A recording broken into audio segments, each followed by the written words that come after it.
There's an interview between Tucker Carlson and Andrew Tate that's getting all sorts of attention.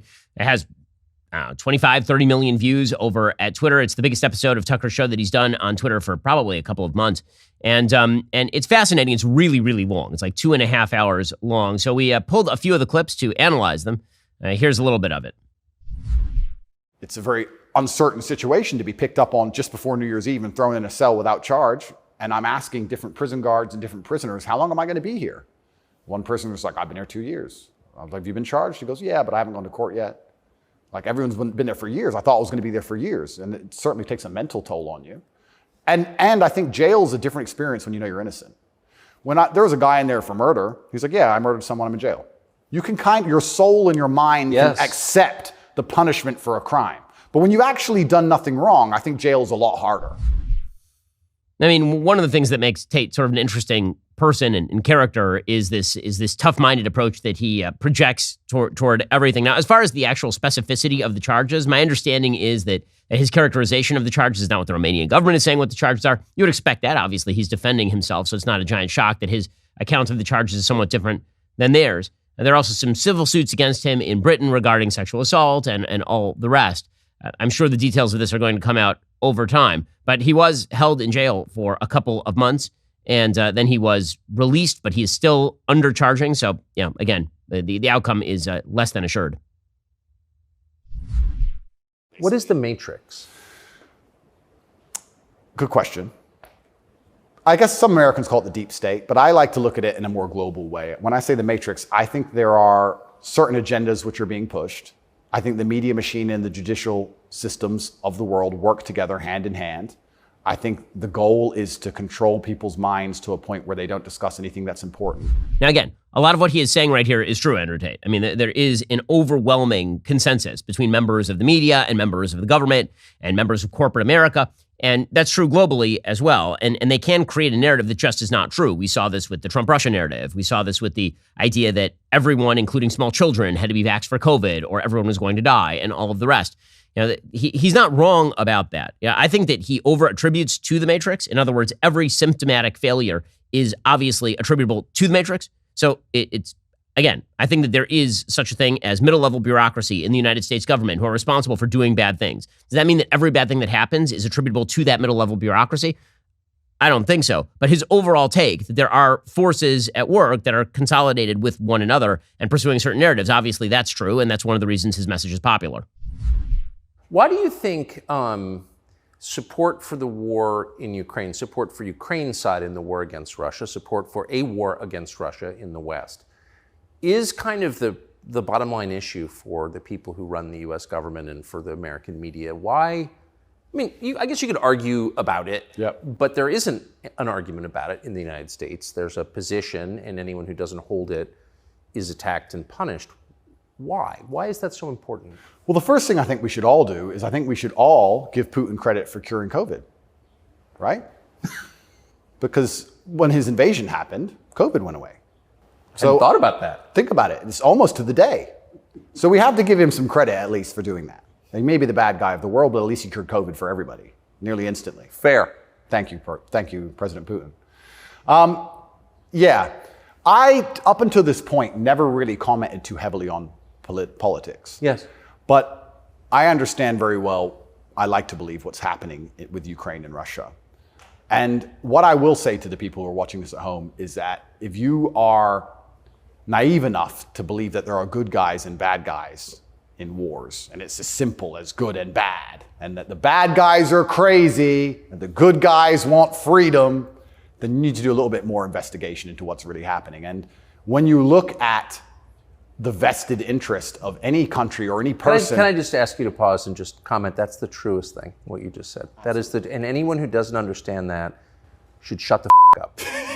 And I mean it. Having seen war, anyone who's telling you that it's Churchill versus Hitler is an idiot. Okay, but even in Tucker's last statement, that everyone telling you that it's Churchill versus Hitler, but that was the case where you had an actual evil person versus forces of good on one side. So Tate is making a global statement that there's never any conflict in which it's good versus evil, or in which one side is completely right and the other side is completely wrong. That it's all more complex than that. I think that's always true. I think there are certainly cases in which one side is right and the other side is wrong. I think that happens actually fairly frequently. Now, does that mean there isn't complexity to every war, or that the rationales that are presented to the public for war are the same as the rationales behind closed doors? No. But the kind of generalized moral relativism that is being expressed there is something with which I fully disagree. World War II was not a battle between two sides who had competitive but understandable versions of what was true. World War II was a battle between a fascist force that wished to wipe every Jew off the planet and a force that wished to preserve Western democracy and civilization. I mean, that is what World War II was. The same thing happens to be true with regard to, for example, the Civil War. One side in the Civil War wanted to preserve slavery. The other side in the Civil War wanted to overrun slavery. Now, is there more complexity than that? Yeah, sure, there's more complexity than that, but the overall narrative is not false. And what I see here is that complexity, the scales of gray, are being used to eliminate the colors black and white. Now, if you want to say that there is gray to the picture, that's fair. That's fine. I mean, there's gray to World War II also. There's the phony war that occurred when the West seemed to be wanting to appease Hitler, right? There's a lot of stuff happening in the lead up to any war. But in the end of the day, if you're deciding which side you want to side with, a moral component does exist, and eliminating that moral component is, I think, a mistake and a straw man. You've said depression isn't real, or it's not, as the way we describe depression isn't accurate. What do you think of depression? When I say depression isn't real, that really upset the world, especially the liberals, because they all live on medication, right? When I say depression isn't real, I'm saying that because I don't believe in things that can take away power from me. If I believed in depression, I would have been depressed in jail. But I can't be depressed if I don't believe in it. If you don't believe in ghosts, how can you be haunted? You have two people in a haunted house. One believes in ghosts, one doesn't. There's a knock in the night. One wakes up, calls an exorcist, is terrified, looks for a ghost. The other guy doesn't believe in ghosts. Knock in the night, goes back to sleep. It's the belief in the ghost that gives it the power. If I don't believe in depression, I believe in feeling depressed. Sure, we're humans, we have emotions. Sometimes we feel depressed, sometimes we feel happy. I don't believe in the idea of becoming a depressed person who has depression. I don't believe in that. I don't think that's possible for me. So if I don't believe in it, how can it happen? Okay, again, I think that's spoken to somebody who doesn't have depression. So I don't have depression either, but there are certainly people who are manic depressives, right? That's an actual mental condition where people go from absolute mania to absolute depression. Now, one of the things that he is saying that I generally agree with is that very often depression should be overcome with cognitive behavioral therapy, right? That's actually what he's talking about there, is where you say, listen, my chain of thought here is wrong, and so I'm going to correct that chain of thought. But the idea that depression just overall doesn't exist if you ignore it, for some people, it pretty clearly does. And sometimes it's caused by, tragic life events, and sometimes it's caused by actual brain issues. But to kind of dismiss wholesale all depression, again, I think this one is actually more complex, and I think foreign policy is a little bit less complex than he's suggesting. So yeah, are there people who require medication for depression? Yes. Is it way less than is it way fewer than the number of people who are currently taking medication for depression? I think also yes. So he's right that for a person who does not suffer from preconditions that lead to depression, or person doesn't have manic depression, or something like that the way to overcome depressive states is to kind of work your way through it. That obviously is true, but that's not even in conflict with, sort of the best of psychotherapy. So men are replacing genuine sexual relationships with just the computer screen and porn, and it's becoming a very, very big problem. And that's also exasperated by the fact that I think the sexual marketplace has become globalized. This is the thing I say to young men. A lot of men come to me with problems, and my only answer to them is masculine excellence. I say that in the world we live in today, being a normal man or below normal is going to be terrible. You have to be an exceptional man, because the sexual marketplace, especially, even if you just want to find a wife, is globalized. If you, in 1955, if you met the hot girl in the Nebraskan town, she was the hot girl in the Nebraskan town. If you meet her today, she's being offered to go to Courchevel and go skiing in France, and she's being offered to fly to Dubai, and there's millionaires who can just fly her anywhere and give her anything she wants. And who are you? Right? It's getting harder and harder as a man to even find the most basic human function of reproduction. Even to just find a woman you can reproduce with, it's becoming more and more difficult. You also couple that with the fact that they've destroyed morality in women also. So when you destroy the morality in men, and you destroy how a man should act, and then you destroy how a woman should act, you're both going in the opposite direction. Most women out there are very happy to share a man who's just rich and famous, and they don't care. It's right? interesting. So if you're the normal guy, there's this rich famous guy with 30 girls. That's 29 dudes who are lonely.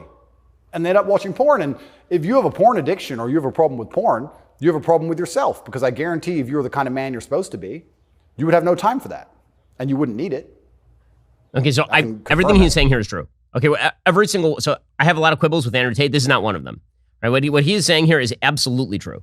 That the big imbalance between men and women, which has been created by the sexual revolution, in which men and women were not expected to marry one another and then pair off one-on-one, has created tremendous imbalances just population-wide. And also, he's correct that obviously you have to be more successful in order to achieve appeal to women in today's day and age because they have many more options with regard to men, but also because men aren't pairing up one-to-one with women, women aren't pairing up one-to-one with men. That's just statistically reality. Well, what he's saying is right. And you can see this in every time you see a poll where women are saying, I just want a man who's 6 foot and makes $200,000 a year. Like that's like a very tiny percent of the population. But there are a lot of women who are attractive who feel that they can achieve that because, again, there is a global marketplace. What he's saying there is right. Now, there is an element that, again, I think is missing, and that is that if you actually wish to society-wide cure this problem, he's right on the individual level. There's no substitute for excellence and achievement and success and all the rest. I fully agree with that. On a society-wide level, that's not going to solve the problem. On a society-wide level, the only solution to this is a return to the sort of values that build families. In other words, one solution here is become more successful so the attractive girl is attracted to you as opposed to the millionaire 45-year-old who's got a wife. The other solution is inculcate from the time people are young a set of values in which men and women are meant to marry each other and raise children so that the values you're looking for in the other person are an important component of how you date and marry. Right? That's the part that I always feel like is missing in some of these conversations. If a black billionaire and a white billionaire meet somewhere, I don't think there's much conversation about race. I don't think... No! I don't think there's any racism. No. Interesting, no? They're not that interested in the topic, actually. They don't care. Right. But amongst the lower echelons of the populace, they seem very interested in trying to turn us all on each other. Yes. I wonder why that is. And I wonder why they deliberately make laws and push media matters which are designed to do exactly that. I wonder why that is. We can sit, and I have my own theories. Okay, so the sort of classism argument, that the reason that this is being pushed is on behalf of the upper class elites, he's right in one sense and I think incorrect in another. So he's certainly right that when you go to upper class enclaves, the amount of racism is virtually non-existent because, again, people tend to identify by class more than they do by race. If you go to very poor areas of the United States, very often you see black and white people living together pretty much okay, right? Go to the rural South and you see this actually a fair bit. And if you go to very rich areas like San Francisco, you see very rich black and white people living right next to each other with no actual gap. So why is it that the elite, or what you would call the matrix, are pushing the racism narrative? I don't think that that's necessarily for the preservation of economic power. I think that is because a lot of those people actively believe that people who are not like them are bad. Like all of them. Like people who are not living in my little San Francisco enclave, they are racist, sexist, bigot, homophobes who despise each other, just as Barack Obama talked about. That the people he was meeting with in San Francisco when he was talking about the bitter clingers, they're all like Barack Obama, but everybody else is actually bad. So it's not that they are doing this to preserve their own power as much as they have this very self-centered view of the world in which they're the only good people. Everyone else is in fact racist, which is why you need racial preferences programs, for example. So I was a little bit surprised to see Greta Thunberg with Zelensky this morning. What's interesting to me is this. Firstly, I would never kill myself. Secondly, imagine these people are so detached from reality. Imagine going, you know what we need to do? Brainwave. We need to drum up support for this garbage. Let's take the most loved woman, Greta, and the most loved man, Zelensky, and let's make them meet. Think about the PR. Let's bring a camera. And imagine people sitting around a table going, that's going to really make people support this. Who gives a I don't want to swear. I'm sorry, but some young girl turns up to a war zone who has nothing. Why is she there? What are they going to talk about? I don't know. But what's their conversation? I think she only yells. I don't think she does talk. I don't understand. Is she going to talk about how the childhood has been stolen from all those million Ukrainian men who have been blown to pieces? Like she talks about childhood being stolen because we drive, cars? I don't think she is. I don't think she's going to mention that. Not wrong. Correct. I mean, when he talks about the Matrix is, this kind of generalized net between people like the Greta Thunbergs, who really should not be a world famous figure. She was a child when she was exploited for her political point of view. And people like Vladimir Zelensky, who's an actual world leader in the middle of a war. Like the obvious imbalance there, but the attempt by the Matrix to paint that as a sort of meeting of equals is ridiculous on its face.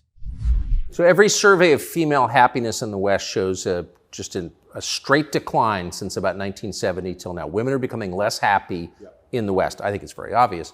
What accounts for that? How can you be happy when all the men around you aren't men?